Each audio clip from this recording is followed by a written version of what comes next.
Welcome to Fated, a podcast brought to you by Magella and Carly, two romantasy-obsessed readers who believe that great books must include declarations of undying love and deep thrusts of desire. Diving into the spicy, smutty fantasy genre, we are here for both the rattling of stars and headboards, and our podcast starts with the worlds of SJM, but delves into other realms. Did we mention that washboard abs and wands of all kinds are welcome in this inclusive and magically charged space? No topic is off limits, and no one is forced to have only one favourite heroine. Welcome to Fated, where we are unabashedly and wholeheartedly hot and heavy for spicy fantasy fiction. It's time to sit down and smut up. Warning, spoilers ahead.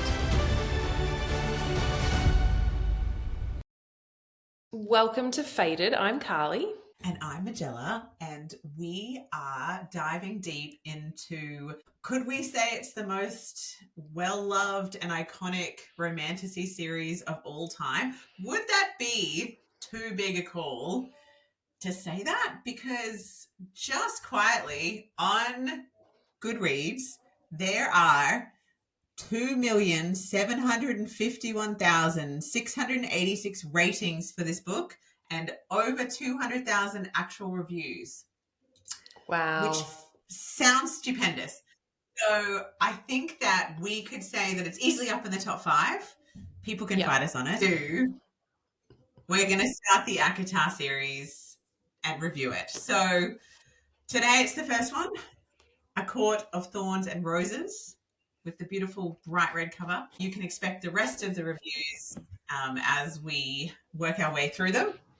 And hopefully, by the time we've done that, S.J Mass would have done some kind of unexpected announcement and said, the 6th book is just about to be released. Surprise! The hype around this is massive. You know, Magella and I love all the ratings and I love all the reviews, but for Magella and I, this was really the book that rekindled our love of reading fiction and fantasy in particular for me. This has rekindled my love of fantasy from, I think the last fantasy series I read was The Lion, the Witch and the Wardrobe in my early teens, maybe even when I was like 10. So 30 years later, this holds a really special place in my heart, this book, because this really started the journey back into reading. And I'd say this podcast, really. So we're excited to talk about it. Definitely. So we just had a video go viral talking about ACOTAR, and was it the gateway series back into this world, or not even back into, but into this world of romantasy? But was it also a gateway back into reading for a lot of people? And it has really struck a chord because it has gone bananas. And I think from the comments, what we are seeing is that there is this real pipeline of books that everyone mostly went through. Carly, though, somehow skipped Harry Potter. So when she says she has, you know, her last dive into fantasy was so long ago, most people would be like, but what about, didn't you read Harry Potter? You know, Hunger Games, Twilight, all of these. It's just from, so, but way too mainstream, you know. I'm a rebel. I'm like, I'm not reading the things that everyone else reads. I'm going to read these really obscure, heart-wrenching, real-life stories. That's what I was reading when you were reading about wizards and magic, and I don't even know Harry Potter words. You know, you're unfortunately we're muggles, and we all wanted to be wizards, and it's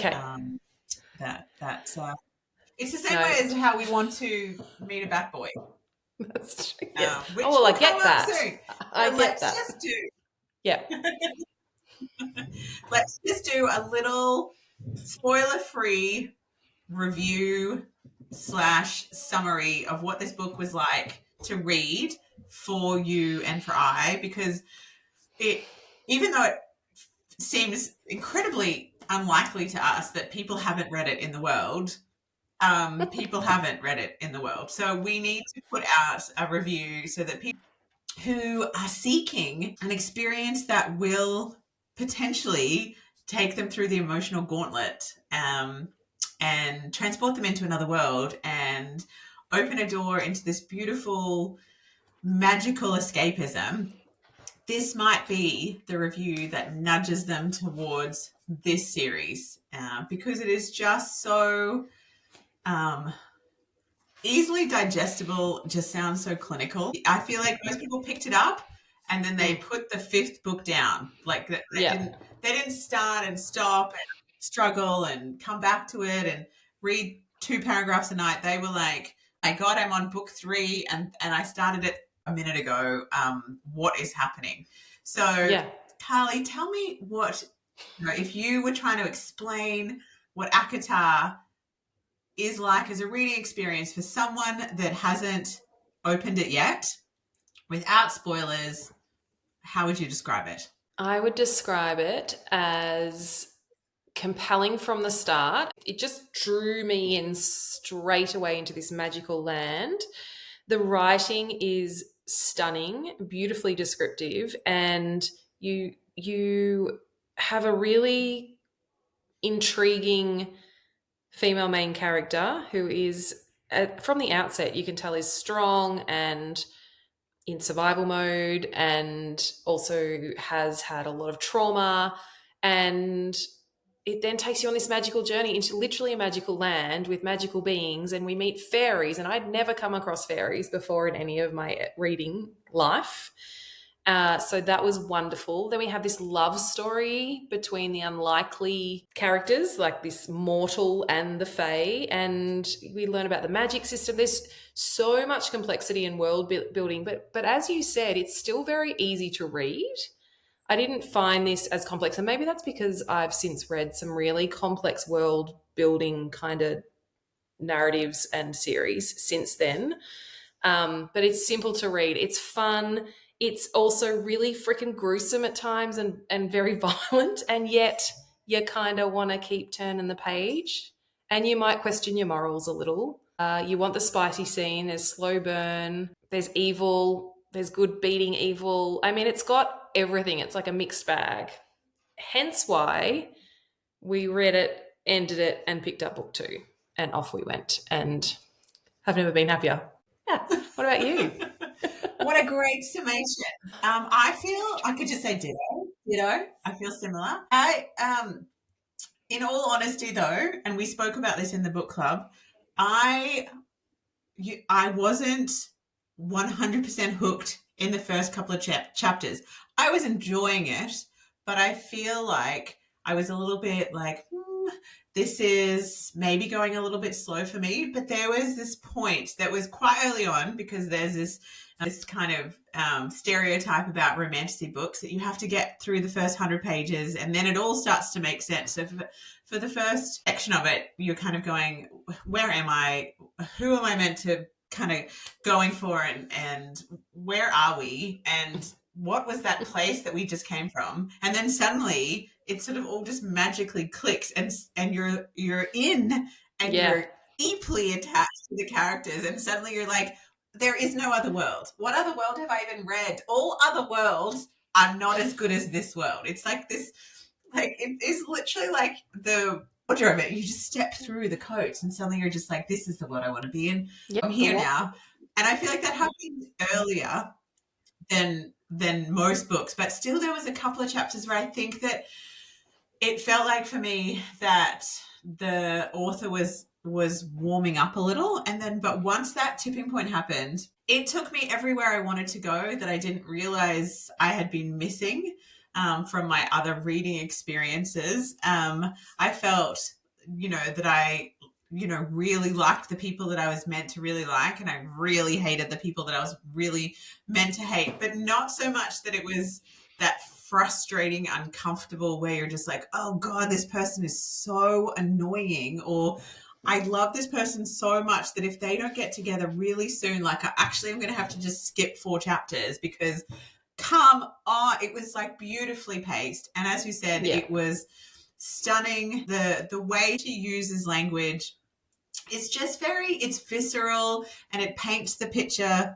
in a really detailed way that doesn't feel heavy. Like it doesn't feel like you're slogging through this descriptive prose. It feels like you've read it and then suddenly you're like, oh my God, I can see all aspects of this world. And then she adds this layer of emotion And then she adds the plot twist. So you're just like, I'm in this world, I'm feeling these things. Holy shit, what just happened? And so I think that's why we all became addicted like it was book crack, because we were just like, well, that was so good. And of course, she loves a bit of a cliffhanger. So we get to the end, and obviously there was a thing where we're like, what? What just something happened. It's big. I don't know what happened, but things are happening. So that was my sort of takeaway, and then thus.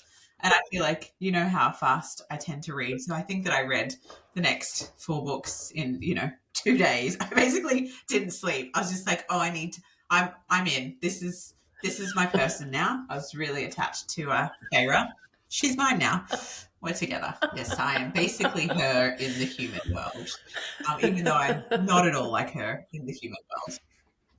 So yes, so that, I think that kind of sums it up, hopefully, and has made you feel a little curious about what it might be like if you haven't read it. We're very passionate about this series, as are so many other people, and that's why we did it in our June book club as well. We did a reread, but we loved journeying with people who are reading it for the first time. Wasn't that fun to see people like, but what's going to happen? And, oh, I'm feeling like this is going to happen. And I'm feeling like, okay, why am I questioning that? And seeing people's journey in the chat group was so fun and so difficult to not share too much and ruin things for people. I had to reword a few different posts. Like, oh no. Spoiler-free discussions are challenging, especially because we live on Book Talks where there is so many theories that are discussed and people pulling apart entire books, and suddenly you're just like, oh, there are 12 layers that I didn't even really sort of comprehend before. And so when you read a book for the first time, obviously there is your first time experience, and then once you go in on the second time, especially after you know what has happened after it is what you read, and it changes your perspective on some characters. And so it can be, it's a really funny thing, especially about ACOTAR, that you don't get any tattoos of anyone just until you've got to book 2. Just don't do it. You've been warned. We can't rescue any more than this. Anyway, we'd love to hear. Yeah. Sorry, we'd love to hear if you start it and what you thought. Everyone in the book club loved it. No one wrote, oh my God, that was the worst thing I've ever read. And so thus we're going to do book 2 in July. So yeah, come and join us. Read number 1, come and join us for number 2. Thank you so much for listening. We hope that you felt like you were eavesdropping on a conversation that you have been dying to have with someone to discuss all the tiny details and possible plot twists of the books that you've recently read. Perhaps you don't have someone to chat to after you finish one of those epic books, so please give the show a follow and we would be honoured to be your book-obsessed friends. But mostly though, we hope it was fun, it gave you a giggle, it made you gasp or encouraged you to pick up a different author. Please share it with someone who you think would also love it, and drop us a review, letting us know what you loved and what you want to hear from us in the future. We will be back with another episode soon. Happy reading.